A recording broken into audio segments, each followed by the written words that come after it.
Um, this is kind of an impromptu live. It's going to be a really quick live, so I'm kind of going live probably at the midnight hour in Chicago in the US. And so I know most of you are not awake. So, but anyway, I'm going to yabber on as I always do.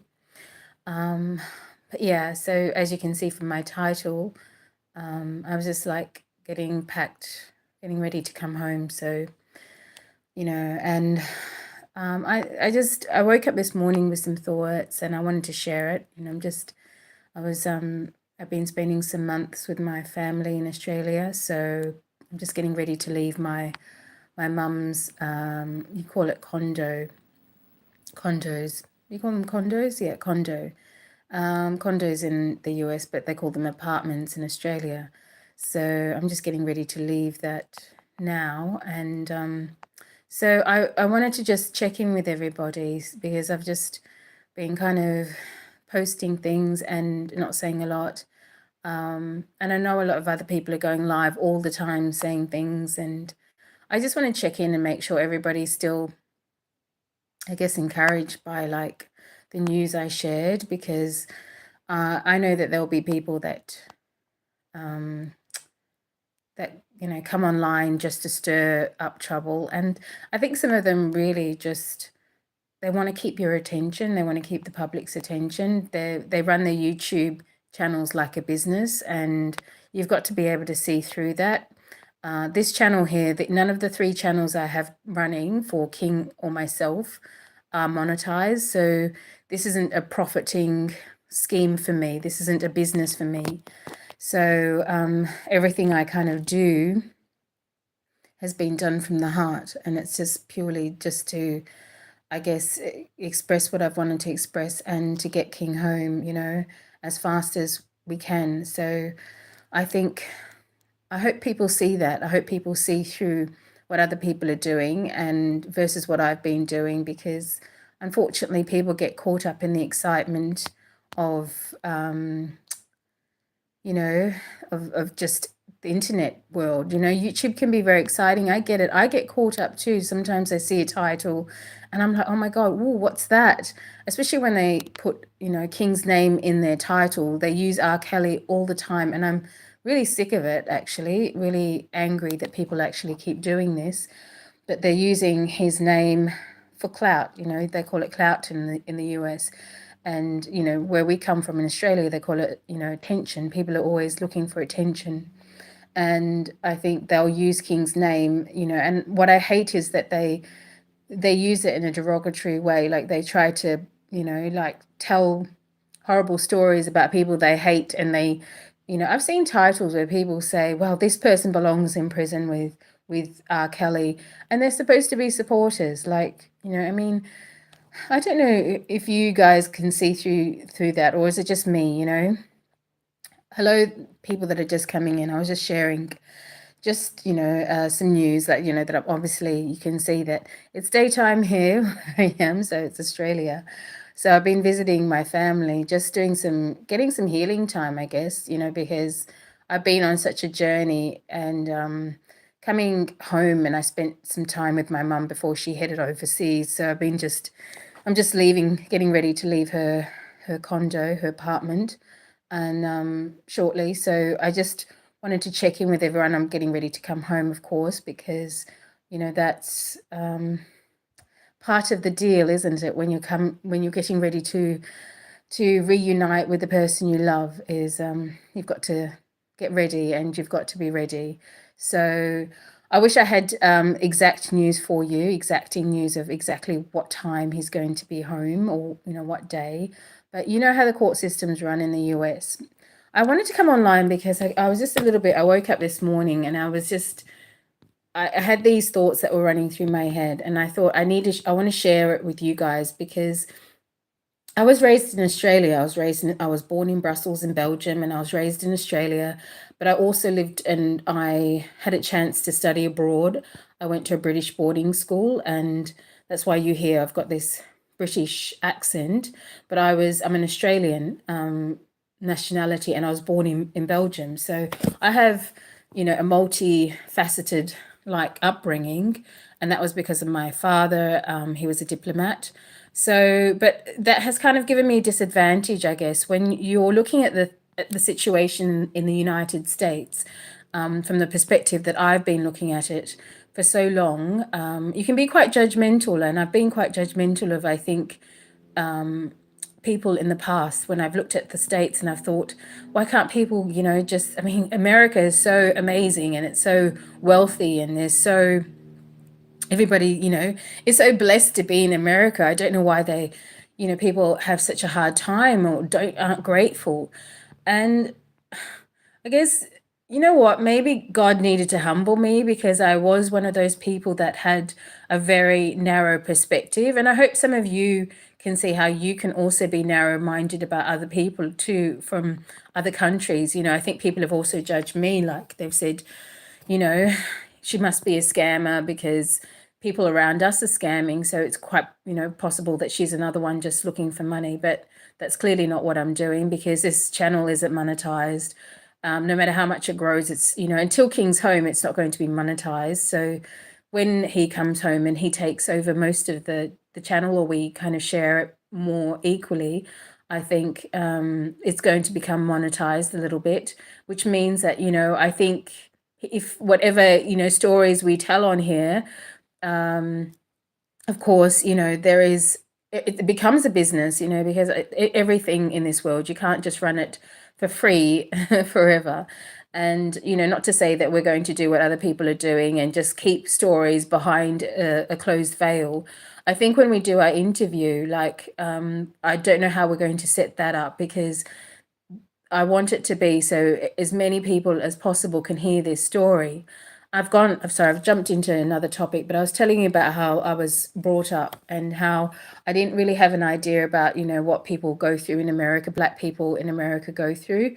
And I think, God puts you in a path that you need to take for your soul because, when I met King, I really didn't think for, for 1 second that someone like him would end up in this situation, because he was wealthy, he was famous. So to me, I mean, how could he possibly be falsely arrested and charged and for it to go for this long? I had no idea that this was possible, because I come from a country where this doesn't really happen. I don't know anybody. I know probably one person who was in prison, and that was only for 2 months, like a slap on the wrist for something very small. But I don't know anyone else that's been in prison, and that's just my reality that I've been in. And I think it's a very narrow reality. I mean, I don't know anyone who's been shot. King is the first person that I know that's been in prison and been shot and come from these neighborhoods. So for me, I've been kind of sheltered and naive, I guess, as to the realities that a lot of African American people go through. And I'm a Black person, so, you might think that, oh, well, if you're Black, you understand these things. But I'm telling you, we don't have the same realities, us Black people. So I hope you understand that when you kind of look at this channel that, we don't share the same realities. Just because we share skin color, we have different upbringings and different approaches to life. And some of that can be advantageous because for myself, I didn't grow up with a lot of racism. I did have racism. I've been called the N-word. I've been walking down the street and, people have called me the N-word in Australia. So Australia has racism. We have a Black population, Indigenous, that look like, as dark as my skin color. So, not just, not Indian, but Aboriginal people, you can look them up if you don't know much about the Black Indigenous population of Australia. So we do have racism here, but it's just not like America. And, when I say that, I don't want to put it out there that, Americans are all racist because that's just not what I'm about, because I really believe in trying to see people for who they are. But I have really been woken up by the system in America there. So, been woken up, I guess, that, that people are really dealing with something else that a monster that I didn't even understand, and it's not even just racism. I'm going to say this, like it's a systematic problem of ineptness, of people not doing their jobs properly. of people not caring enough about human life there. And I think, starting to treat people like numbers, and I think that's what happened with King. It's a mixture of issues there, that you have racial bias, you have prejudice about his sex. He's a male. If he was a female going through that, there's no way that he would be in prison for 5 years and somebody wouldn't have gone, wow, felt sorry for him and thought, could these accusations even be true if this was a woman? This is the thing about it. People have to like step back a little bit and see it from God's perspective. Because if you can see it through God's perspective, you can see how ridiculous all of this has been. Because if King had been a woman, just imagine if he'd been a woman, like a famous woman, you pick anyone that is at his level, and then somebody comes out, or people come out and they make a surviving documentary about a woman. Who would believe it? Who would believe it? The thing about it is we have sexual biases inside of us. We think women are all supposed to be soft and gentle and feminine, but not all of them are. I'm sorry. Some of them are very masculine and some of them are very, aggressive. When I say masculine, I mean they have aggressive energy. They have, abusive energy, and that's what they use to get along in life and in their relationships. And so you can't put all women in the same bag and say that we're all the same. I happen to be brought up in a house, in a family full of a lot of women. My mum has 12 brothers and sisters. My dad has 14 or 15. Was it 15? Not all of them, of course, are still around. But in that, there's a lot of women and there's a lot of men. So we have probably an equal number in our family. So, but a lot of women. And we weren't raised that way to be, we were raised to be feminine. We were raised to be, like gentle. When I say feminine, I mean gentle.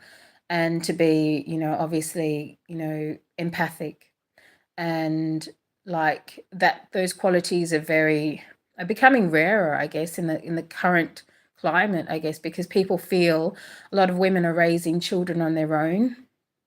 And maybe that's what makes them feel like they need to be more aggressive. And I think, there's a lot of factors that make women become more aggressive and more the aggressors and more abusive, I guess, in their relationships. And a lot of it has to do with their own trauma of how they're raised. So, I'm coming on here, I guess, as kind of a confession as I'm preparing to come home, because I think I have to be honest. I try to keep my integrity on this channel. I try to be as humble as I possibly can, because I want to encourage that in other people, because I think in this world we're losing humility. Everybody's online saying how great they are, but very few people are online saying how weak they can be, and how narrow-minded they can be, and how stupid they can be, and how many mistakes they can make. And more people need to say things like that. People like myself who've had a very successful life. I've lived a lot of different lives within my 47 years. So, being a photographer, I've worked for big billion-dollar brands. I've, lived in different parts of the world and beautiful, idyllic locations and all of that. I've done everything I've ever wanted to do, I think, in life.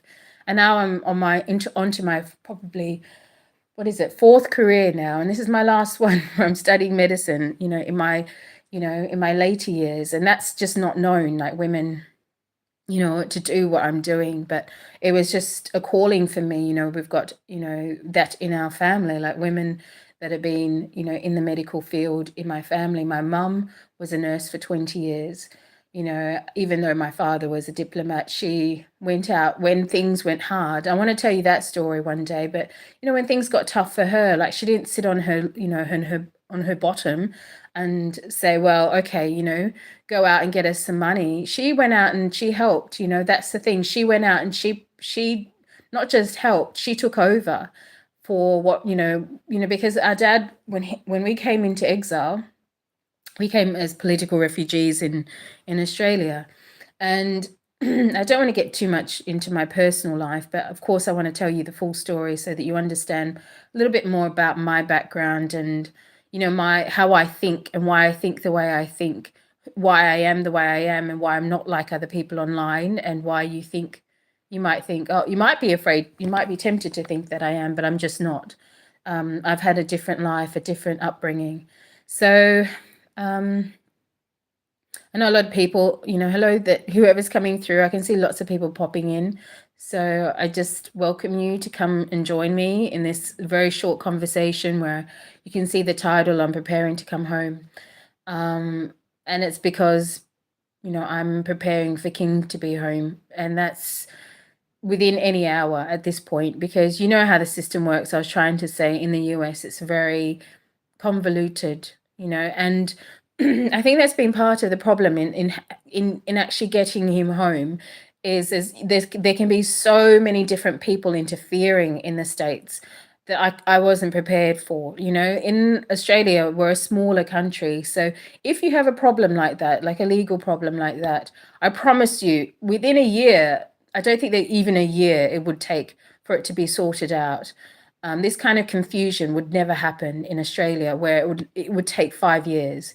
I can tell you that because you can reach people, you can even contact people, you can speak to people directly, but not just that. You don't have as many people who, I guess, are on the brink of, well, who want fame, I should say, who want to be famous and who want to be attached to famous people. Like, there's a lot of famous people that walk around Australia and no one cares. No one gives a damn. Like, I lived in a place called Byron Bay for about 6 years, and we had, all kinds of celebrities around all the time. So if you wonder how I met King and how I was so comfortable being around somebody that famous, you have to understand that I was always raised around to be natural around famous people. We don't have a culture of, I guess, celebrity worship in Australia like Americans do. And I don't know, I feel sorry for people who get caught up in that, because you lose touch with reality very fast, and then you end up doing things like these accusers have, just to be famous. And it's a very sad reality when people get to that point, because they're so desperate for people to look at them and to validate their value in a famous atmosphere, like on a platform. But I didn't grow up with any of that. So wherever I was, there were always famous people. Like, we had a lot of people come from the States, a lot of singers, a lot of musicians, a lot of R&B singers, and a lot of rappers. So don't be surprised that I'm acquainted to the hip hop and the R&B culture, because growing up in Australia, that's what we grew up in as Black people. That's all we knew, because we didn't have the African population that came to Australia. We didn't have a strong, I guess, identity. We had our own African identity, of course, and a lot of us were political refugees. So we had that in common. We came from situations where we had to escape, for fear of life, so we were living in exile, political exile, but not living poorly, like we weren't refugees that you imagine in camps. So, when you see and hear about my upbringing, I would consider myself on the middle to upper level of living, all my life. And I think that, and that's because of my father and my mother. My mother and my father were equally very important in making sure that we went to the best schools, the best private schools, the best neighborhoods. We had a very good spiritual upbringing, that we had good values installed. And we're not perfect, I have, a number of siblings, and none of us are perfect. But I can tell you that all of us share a heart for humanity. All of us have the same, character of, mostly being honest, because I can't say that I've never lied, like never told a little white lie, because everybody does every now and again. And that would only be, in if I ever told a white lie, it would only be to protect somebody, or to shield somebody from hearing the truth, because they're not ready for it, maybe sometimes. But I'm not somebody who lies. I find lying incredibly insulting. I find it incredibly low. I don't understand why people would lie so much. When I met King, that was something, I said to him, look, all this history you have with women, I think that even though you were open with them and you said, look, this is my life, this is who I am. I have a lot of girlfriends, I date a lot of women. It's not okay. It's not what God wants for you. I'm being very honest with you guys. So you want to understand, if you want to understand how he got to where he is with me, these are the conversations I had with him, and I will discuss more of that when he comes home and he can hop on this channel and talk about it. But I did say that to him. I said, that's not what God wants for you, to live like that, So you've got to give that up. You've got to be completely honest with women, and I'm not talking about just saying, okay, I'm talking about how you feel and how you don't feel, because if women think or feel or think that you might be interested in them, that's enough to set them off, and and we women, we know that. We know how much we can hurt when, we get rejected by a guy or man we like. We can just we can lose the plot sometimes, So I wanted to shield, I've always been an advocate for women. I'm a woman, how can I not be? But one thing I won't tolerate is what's going on with King and other men. I won't tolerate that. I won't sit there and be a woman that's part of that. And I won't take their side just because they are my sex. That's not going to happen. Just because they are my race, that's not going to happen with me. I was raised to be somebody who's just, and somebody who's fair, and somebody who looks at both sides of everything, every argument. So whatever I say online about these women, you've got to understand, behind the scenes, I've been pretty tough with King about, his past. I've been really tough with him. Not even pretty tough. The hardest I think anybody has been to date. So, because I believed in him. I knew his heart was all about love. I knew he only wanted to love the world. But these are the things that were like in the way of that.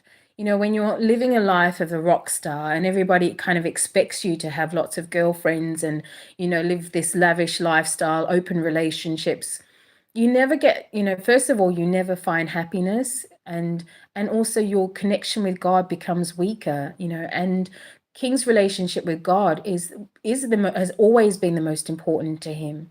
I know that, you guys know that, you hear his music, you hear it in every song he sings. There's always references to God. Like even those sexual songs he sings, they've been like odes to God, like, and God who created sex and, babies, he once said that, we all came here. None of us came here, all of us came here through sex. So it's something that we all have to just get used to, like that this is a reality, but not everybody came from, a marriage situation. Not everybody was born through a marriage. Some people were born through one night stands. And King honors that in his music because, his I guess his birth and his existence came from a situation where his father left immediately. So but he's here, and look who he became. So I think that we can't demonize sex. We can't demonize, especially us religious people, us spiritual people. We can't put sex in a box and say, well, let's just stay away from it, let's not talk about it. We need to talk about it. And just a second, I'm gonna have to just